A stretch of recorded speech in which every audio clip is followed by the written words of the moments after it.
하나님께 드려진 사무엘이지요. 어린 나이에 하나님께 드려졌습니다. 그런데 이 어린 나이에 드려진 사무엘이 오늘 말씀 속에 보면 참 하나님 앞에서 잘 자라고 있는 것을 보게 됩니다. 정말 사무엘이 이런 사람이 되는구나 라고 하는 것을 우리가 잘 알 수 있는 표현이 하나 나옵니다. 무엇입니까? 21절 제일 끝부분에 나오는 표현입니다. 무엇입니까? 아이 사무엘은 여호와 앞에서 자라니라 라고 하는 것이죠. 제사장 엘리 앞에서 여호와를 섬기는 모습, 그런 모습들을 하나하나 잘 배워가고 있는 것이죠. 그래서 그걸 가지고 잘 섬겨 나아가고 있는 모습을 우리가 여기서 발견하게 된다라고 하는 겁니다. 사무엘은 하나님의 은혜 앞에서 한 단계 한 단계 성장해 나아가고 있습니다. 단순히 어린 나이에 왔기 때문에 하나님 앞에서 몸집이 커진다 하는 그런 의미의 성장이 아니지요. 제사장 엘리가 하나님을 섬기는 모습을 보며 하나하나 배워 나아갔다라고 하는 거예요. 그래서 11절에 보면은 여호와를 섬겼다. 누가? 바로 그 사무엘이 섬겼다. 어떻게 섬겼는가? 사무엘은 엘리 제사장의 그 섬기는 모습을 보고 성장해 나아가면서 그것을 실천해 나아갔다라고 하는 것이죠. 그러니 섬기는 모습 보고 잘 배워서 하나님께 온전히 헌신하며 하나님을 예배하는데 최선을 다하는 사무엘이 되었다라고 하는 것입니다. 이런 사무엘에 비해서 엘리 제사장의 두 아들들은 그렇지 못했다라고 오늘 말씀은 분명히 우리에게 알려주고 있습니다.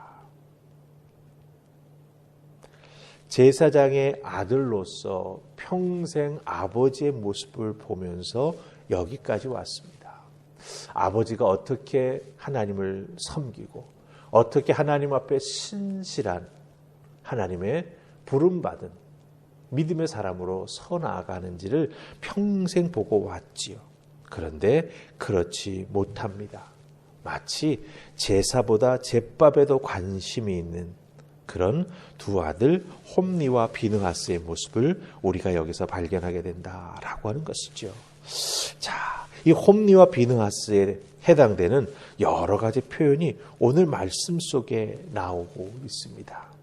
그런데 제가 이 두 아들을 표현하는 여러 가지 표현 중에서 가장 제게 충격적으로 다가왔던 것은 뭐냐? 바로 13절 끝부분에 나오는 3살 갈고리라고 하는 표현입니다. 3살 갈고리는 뭐 할 때 쓰는 것입니까? 하나님 앞에 제사 드릴 때 특별히 고기를 삶아야 될 때가 있어요. 그 삶은 고기가 잘 익었는지 그리고 살피면서 건져낼 때 사용하는 게 이 3살 갈고리입니다. 그런데 이 3살 갈고리를 엘리와 비느하스는 다른 용도로 쓰고 있다라고 하는 거예요. 이 두 아들은 자기들이 고기를 먹고 싶을 때 사환을 보내가지고 그 삶고 있는 고기를 건져오라. 즉 제사 드리기 전에 하나님의 제사를 위해서 준비된 성물을 가지고 자기의 배를 채우는데 사용하고 있다라고 하는 것이죠. 이 3살 갈고리, 이 하나만 보아도 이 두 아들들이 하나님 앞에서 어떻게 살아가고 있는지를 우리가 충분히 알 수가 있습니다. 여러분들도 우리들이 신앙생활에 나아갈 때 하나님 앞에 예배를 위해서 혹은 또 예배 드리는 어떤 그 상황 속에서 우리가 사용하는 것들이 있죠. 물론 우리가 예배를 드릴 때 많은 것들을 사용하지는 않습니다. 구약에 나오는 제사처럼 여러 가지가 필요하지는 않습니다. 하지만 하나님 앞에 예배 드리는 내가 성경책을 준비하는 것이라든지 예물을 준비하는 것이라든지 하나님 전에 나올 때에 준비하는 내 마음의 자세라든지 옷을 여미는 어떤 나의 그런 자세라든지 이런 것들이 나의 나됨을 그대로 잘 표현하고 있다고 하는 거예요. 그리고 더욱더 중요한 건 무엇입니까? 겉으로 드러나는 모습, 그보다 더 중요한 건 내 내면의 상태라고 하는 거죠. 하나님 앞에 나와 예배함에 부족함 없도록 준비된 내 마음 자세, 내 심령, 그런 모든 것이 하나님 앞에 바로 세워져 나아가야 된다라고 하는 것을 이 두 아들의 모습 속에서 그들이 세 살 갈고리를 어떻게 사용하는가를 통해서 우리가 충분히 알 수 있다라고 하는 것입니다. 자, 그럼 우리 좀 더 살펴보십시다. 우리 12절 말씀 먼저 보십시다. 12절 같이 했습니다. 자, 시작. 엘리의 아들들은 행실이 나빠 여호와를 알지 못하더라. 아멘. 저는 이 12절 말씀을 읽으면서 거꾸로 읽었습니다. 여호와를 제대로 알지 못했기 때문에 엘리의 두 아들들은 행실이 나빴다. 이렇게 읽었습니다. 여호와를 알지 못하니 그 아들들의 행실이 나쁠 수밖에 없지요. 두 아들은 제사장입니다. 제사장의 직무와 율법에 대해서 아버지를 통해서 배웠을 것입니다. 또한 제사를 수도 없이 여러 번 드렸을 것입니다. 그런데 하나님을 알지 못합니다. 여기서 알다라고 하는 단어는요, 하나님을 개인적으로 또한 인격적으로 깊이 만나서 은혜를 체험하는 것을 의미합니다. 그냥 제사장 아들이니까 제사장이 되는 게 아니라 왜 나를 제사장으로 불러 하나님 세워주셨는지 그 부르심의 깊은 의미를 한 번도 이 두 아들은 하나님께 물어본 적도 없고 깨달은 적도 없다라고 하는 것이죠. 그렇기 때문에 하나님을 알지 못했고 그들의 행실은 하나님 앞에서 참 나쁜 행실이 될 수밖에 없었다라고 하는 것입니다. 하나님을 알지 못하니 그 나쁜 행실을 가지고 제사장 역할을 하다 보니 어떤 결과가 나타나겠습니까? 우리 13절 말씀 보십시다. 13절 찾으셨습니까? 우리 같이 읽습니다. 자, 시작. 그 제사장들이 백성에게 행하는 관습은 이러하니 곧 어떤 사람이 제사를 드리고 그 고기를 삶을 때에 제사장의 사환이 손에 세갈고리를 가지고 와서 아멘. 13절 보니까 제사 드리는 백성들을 향해서 이 두 아들들이 관습적으로 행해 오는 것이 있었다라고 말합니다. 3살 갈고리 가지고 하나님께 제사 드릴 고기를 건져서, 즉 하나님보다 제사보다 그들의 관심은 제밥에 있었던 것을 우리가 보게 됩니다. 여러분 잘 보세요. 우리의 신앙생활이 하나님 주신 직분과 사역 이런 것들이 관습이 되어버릴 때, 즉 습관이 되어버릴 때, 익숙해져서 거기에 대해서 그냥 모든 거 척척척척 잘 해나가지만 거기에 마음을 담지 못할 때 하나님의 은혜 속에서 하나님께서 주신 모든 것들을 감당해 나아가지 못할 때 우리는 하나님의 일을 한다고 하면서도 자기의 욕심이 앞설 수가 있고요. 그것을 통해서 자기가 이루고자 하는 것들을 교묘하게 하나님의 뜻이라고 말하면서 우리가 또한 이용해 나아갈 수도 있다라고 하는 거예요. 이런 태도 상당히 우리가 조심해야 된다라고 하는 것이죠. 이런 태도가 결국 어떻게 이어집니까? 우리 17절 말씀 보십시다. 17절 같이 읽습니다. 시작. 이 소년들의 죄가 여호와 앞에 심히 크면 그들이 여호와의 제사를 멸시함이었더라. 아멘.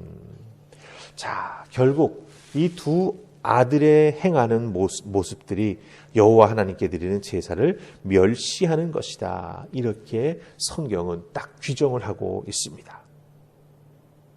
여러분, 제사 혹은 예배는 믿음의 고백입니다. 그런데 이 엘리의 두 아들들은요, 이런 믿음의 고백으로 이 모든 것을 행해 나가지 못한다라고 하는 것이죠. 특별히 오늘 말씀 속에 보면은요, 엘리의 두 아들들을 부르는 호칭이 나옵니다. 2장 13절 말씀 보면은 그 제사장들이라고 앞에 나오죠. 예. 제사장이라고 두 아들들을 처음에는 부릅니다. 그런데 이것이 오늘 말씀 우리가 읽었던 17절 말씀 보시면 여러분들 뭐라고 말하고 있습니까? 이 소년이라고 부르고 있고 또한 나중에 보면 그 내용에 보면 그들이라고 해서 인칭 대명사로 그냥 받아 넘기는 것을 보게 됩니다. 그러니까 제사장이 뭐가 됩니까? 소년이 되고 소년이 뭐가 됩니까? 그들, 그 사람, 이게 된 거예요. 호칭의 변화입니다. 이것이 보여주는 게 무엇입니까? 저는 이 아들들의 정체성이 변했다라고 하는 것을 여기서 느낍니다. 나라고 하는 사람, 그렇죠? 우리가 이 호칭을 나 자신에게 한번 적용시켜 보시기 바랍니다. 하나님 앞에서 죄인으로 시작했지 않습니까? 십자가의 사랑, 그 용서의 은혜를 우리가 덧입었지 않습니까? 우리는 구원함을 받은 사람이 되었습니다. 네, 성경을 읽고 깨달아 알고 은혜를 받으면서 아, 내가 그리스도인이구나. 예수님 따르는 사람이구나. 이 땅에서 예수님 같이 살아야 되는구나. 그런 모습으로 열심히 신앙생활했더니 이제 또 우리를 뭐라고 부릅니까? 성도. 예, 성도. 거룩한 사람이라고 부릅니다. 죄인으로 출발해서 용서의 은혜를 통해 구원받은 사람이 되고 그리스도인이 되고 성도가 되고, 예, 우리들의 정체성의 변화가 우리를 부르고 우리를 지칭하는 명칭성에서도 이렇게 담기게 된다라고 하는 겁니다. 여러분, 이렇게 나를 불러주는 호칭, 그것을 통해서 내가 깨달아 알게 되는 나의 나됨, 여러분들 이런 것들이 무엇을 의미할까요? 중요한 것은 무엇입니까? 내가 하나님 앞에 어떤 사람인가라고 하는 이 부분에 대한 나의 정체성이 흔들려서는 안 된다라고 하는 것이지요. 엘리의 두 아들들은 이것이 흔들렸습니다. 그렇기 때문에 하나님을 알지 못함에도 그것이 죄악인지 깨달아 알지 못했고 그것의 결과가 하나님을 정말 없이 여기게 되는, 하나님을 멸시하게 되는 것에까지 이르게 됐다라고 하는 것을 전혀 깨달아 알지 못했다라고 하는 것이지요. 그런데 사무엘은 어떻습니까? 사무엘의 모습을 딱 보여주는 호칭 하나가 있습니다. 그게 뭡니까? 바로 세마포 에봇입니다. 그게 바로 18절에 나와요.